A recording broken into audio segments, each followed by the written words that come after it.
Nah, sekarang kita akan melihat pendefinisian dari fungsi trigonometri. Fungsi trigonometri ini sebenarnya sudah kalian kenal di tingkat SMA. Tetapi di sini kita akan lihat kembali dengan pendekatan yang sedikit berbeda, tapi sebenarnya sama saja. Untuk itu perhatikan ini sebuah lingkaran yang berjari-jari satu. Kemudian titik P ini dengan koordinatnya X, Y berada di pinggir dari lingkaran tersebut. Nah, sudut theta adalah sudut yang dibentuk antara sumbu X positif dengan segmen garis OP. Nah, besar sudut theta ini didefinisikan sebagai panjang dari busur S. Jadi kalau busur S ini kita lurus, dibuat lurus, dihitung panjangnya, itu adalah menyatakan besarnya sudut theta. Satuannya adalah radian, cuma seringkali tulisan radiannya tidak perlu ditulis lagi. Nah, kalau di SMA mungkin kalian mengenal sudutnya dalam satuan derajat. Mulai sekarang di kalkulus kita akan menggunakannya satuan radian. Nah, bila jari-jari lingkarannya bukan satu, bagaimana mengukur besar sudut tadi?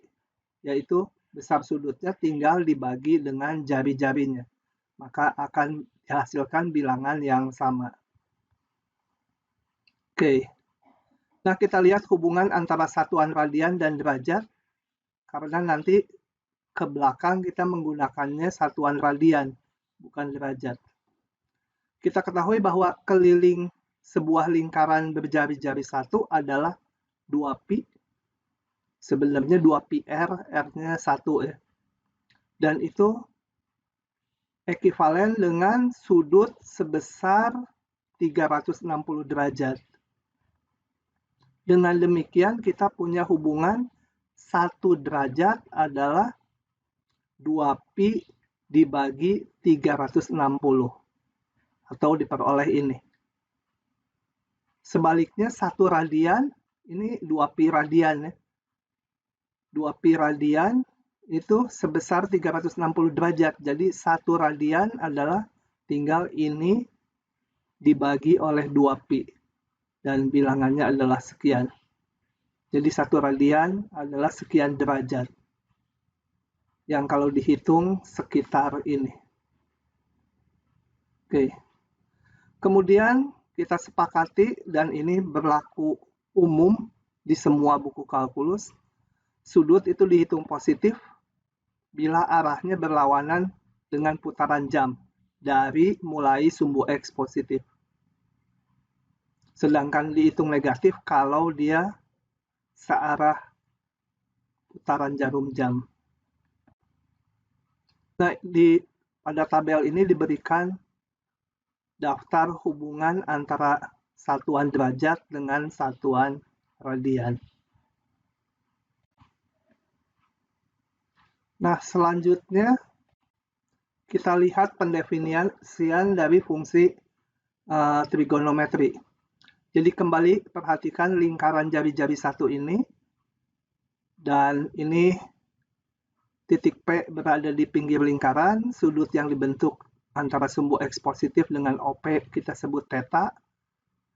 Yang tadi sudah dijelaskan bahwa besar sudut theta adalah sama dengan panjang busur ini. Ya, panjang busur ini. Oke, fungsi sin dan cos didefinisikan sebagai berikut. Sin dari sudut theta adalah sama dengan panjang dari Y. Ingat, ini lingkarannya harus jari-jari satu. Kalau tidak satu, maka dia harus dibagi dengan jari-jarinya. Sedangkan cos theta didefinisikan sebagai X.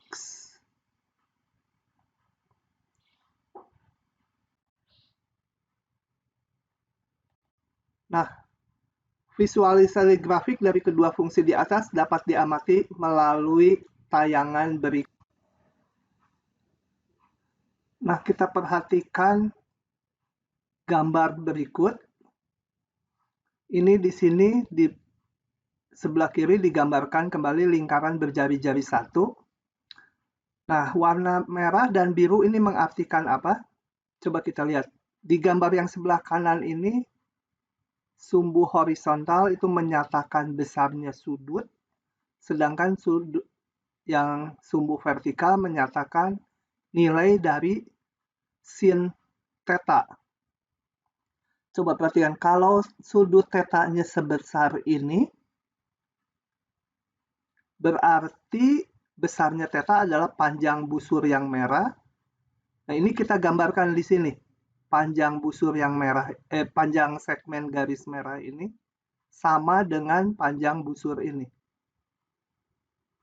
Kemudian sin dari theta adalah besarnya sudut di sin dari theta adalah sama dengan tinggi segmen garis yang biru. Jadi pada gambar yang sebelah kanan, yang merah ini horizontalnya sudutnya, kemudian vertikalnya kita gambar sin dari theta. Nah, kita gerakan sudut theta-nya. Coba saya jalankan di sini theta-nya. Theta-nya sekian. Nah, sampai sini theta-nya ini. Theta-nya berarti ada di kuadran 2. Sudutnya sekian. Panjang segmen garis ini atau panjang busur ini sama aja. Nilai sin-nya sekian. Saya gambar nilai sin-nya. Nah, kalau kita gerakan terus sudutnya, maka suatu saat sudutnya sama dengan pi atau 180 derajat. Nilai sin-nya berapa? Tinggi yang biru itu 0. Jadi di sini sin-nya 0. Gerakan terus. Kemudian di sini nilai saat sudutnya sekian. Ini sekian. Nilai sin-nya negatif. Ini negatif sekian. Saat sudutnya sebesar yang merah ini. Nah, bila kita teruskan, maka dia akan berulang ke sudut 0 lagi atau 2pi. Dengan demikian, maka kita lihat bahwa grafik fungsi sin adalah seperti ini.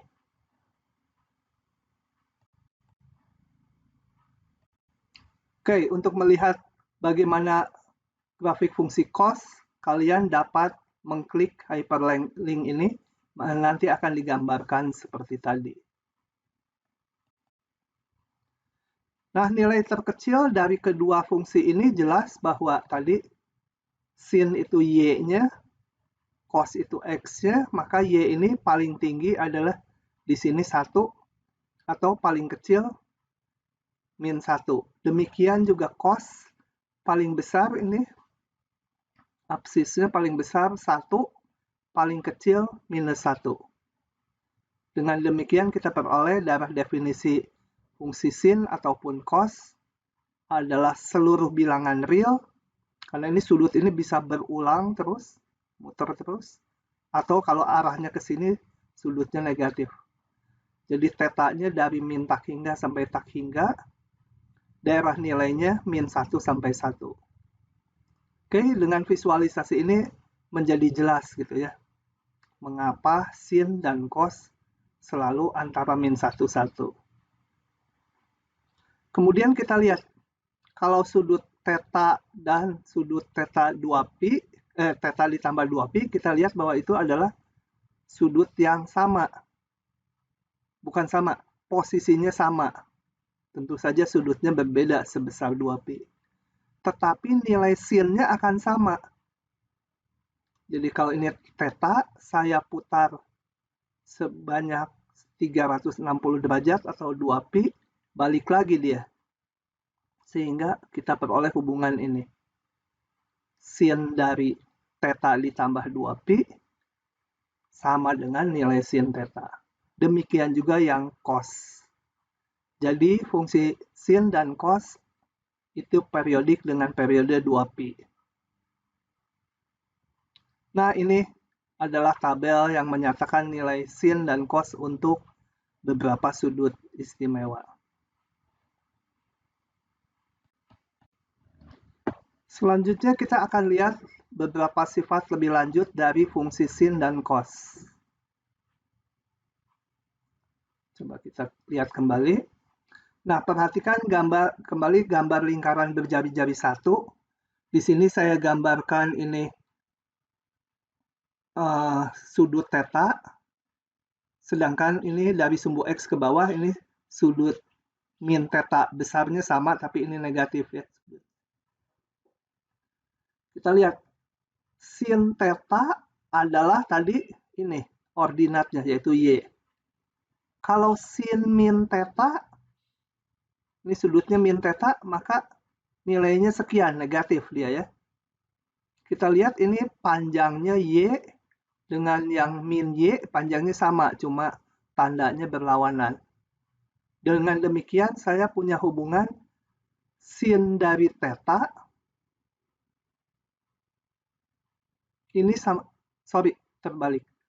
Jadi saya punya hubungan sin dari min theta, sin dari min theta adalah ini, sama dengan minus dari sinus theta.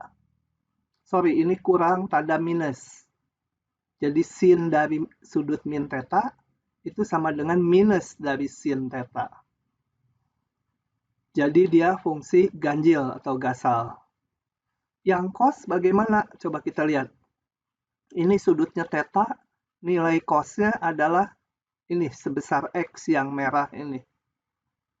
Kalau sudutnya min theta, nilai cosnya juga sama, yaitu segmen yang merah, segmen X.